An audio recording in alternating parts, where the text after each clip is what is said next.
Hi යාළුවනේ සුබ දවසක්. ඉතින් ඕගොල්ලෝ හදන නයිමිරිස් පැළවලත් කරල් පොඩිද. ඉතින් මේ වගේ ලොකු නීරෝගීමත් කරල් ගන්න ඕනේ නම් අපේ නයිමිරිස් වගාව පිළිබඳ වීඩියෝ සීරිස් එකත් එක්ක දිගටම එකතු වෙලා ඉන්න. අපි සබ්ස්ක්‍රයිබ් කරන්න අමතක කරන්න එපා. ඉතින් අපි නිවැරදිව වගාබඳුනක් සදාගන්නේ කොහොමද කියලා අපේ පළවෙනි වීඩියෝ එකෙන් කතා කරා. ඒක ඔයගොල්ලෝ තාම බැලුවේ නැත්තම් ඒකත් බලන්න කියලා අපි ආදරයෙන් ඉල්ලනවා. ඉතින් මේ වීඩියෝ එකෙන් කතා කරන්නේ ගොඩක් වගාකරුවන්ට නයිමිරිස් වගාව එපා කරවන කොළ වීමේ රෝගය ගැන. ඉතින් නයිමිරිස් වගාවේ කොළ වීම සඳහා හේතු විදිහට බැලුවොත් මේකට ප්‍රධාන පලිබෝධකයින් 3 දෙනෙක් අපිට හඳුන්වා දෙන්න පුළුවන්. පළවෙනි එක තමා මේ වෛරස් වාහකයෙක් වන සුදු මැස්සා, ඒ වගේම මයිටා හානිය සහ පැලමැක්කාගේ හානිය. ඉතින් මේක හඳුනගන්න අපිට තියෙන්නේ පත්‍ර උඩු අතට රෝල් වෙනවා නම් ඒක පැලමැක්කාගේ හානිය වෙන්න පුළුවන්. ඒ වගේම පත්‍ර යටිපැත්තට රෝල් වෙලා ඒක නිකම් මලකට පැහැයට වගේ හැරෙනවා නම් ඒක මයිටා වගේ හානිය වෙන්න පුළුවන්. ඒ වගේම මේ වෛරස් වාහකයෙක් වෙන සුදු මැස්සාගේ හානිය හඳුනාගන්නේ පත්‍ර යටිපැත්ත නිරීක්ෂණය කරලා අපිට මේ සුදු මැස්සා ඉන්නවද කියලා බලන්න පුළුවන්. ඒ වගේම මේ සුදු මැස්සා යුෂ උරා බොද්දී මේ පත්‍ර උඩු අතට හැන්දක ආකාරයෙන් රෝල් වෙනවා. ඉතින් අපි ඊගාවට බලමු කොහොමද මේ කෘමීන් පාලනය කරන්න කියලා. ඒ වගේම අපිට ස්වාභාවික කෘමිනාශක යොදා ගන්න පුළුවන්.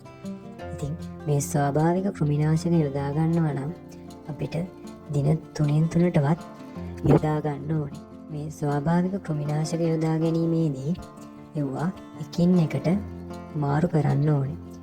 ඒ කියන්නේ පළමු දිනේ යොදන කෘමිනාශකය ඊගාව දවසේ යොදන්න නැතුව ඊගාව දවසේ වෙනත් කෘමිනාශකයක් යොදා ගන්න ඕනේ. ඉතින් අපි බලමු මොනවද මේ විදිහට යොදා ගන්න පුළුවන් කෘමිනාශක කියලා. පළවෙනි එක තමයි දොන්කොළ නැටි නිස්සාරණය. ඉතින් මේකෙදි කරන්නේ දොන්කොළ නැටි ටිකක් හොයාගෙන ඒක ජලයට දාලා දවසක් විතර තියලා ඒක තනුක කරලා පත්‍රවල යටිපැත්ත සහ උඩු පැත්තට හොඳින් තෙමෙන විදිහට ස්ප්‍රේ කරන එක. ඒ වගේම අපිට ලුණු පොතු නිස්සාරකයක් හදාගන්න පුළුවන්. ලුණු පොතු ජලයට දාලා දවසක් වගේ තියලා.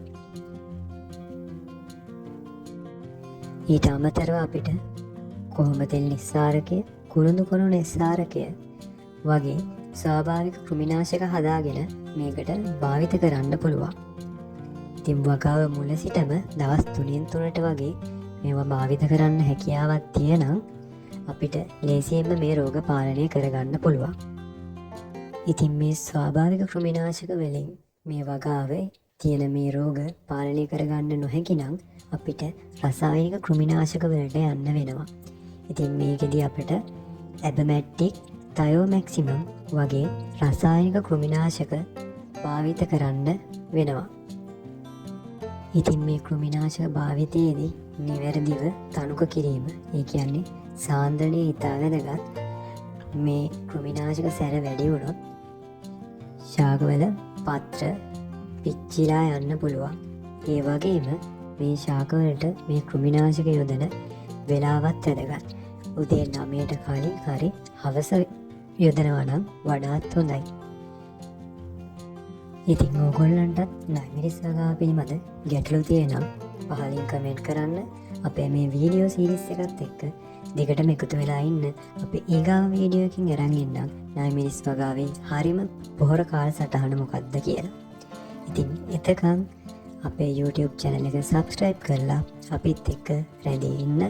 අපේ වීඩියෝ එක හොඳ නම් like එකක් දාන්න, comment එකක් දාන්න, share කරන්න අමතක කරන්න එපා. ඉතින් ඕගොල්ලන්ට සුබ දවසක්.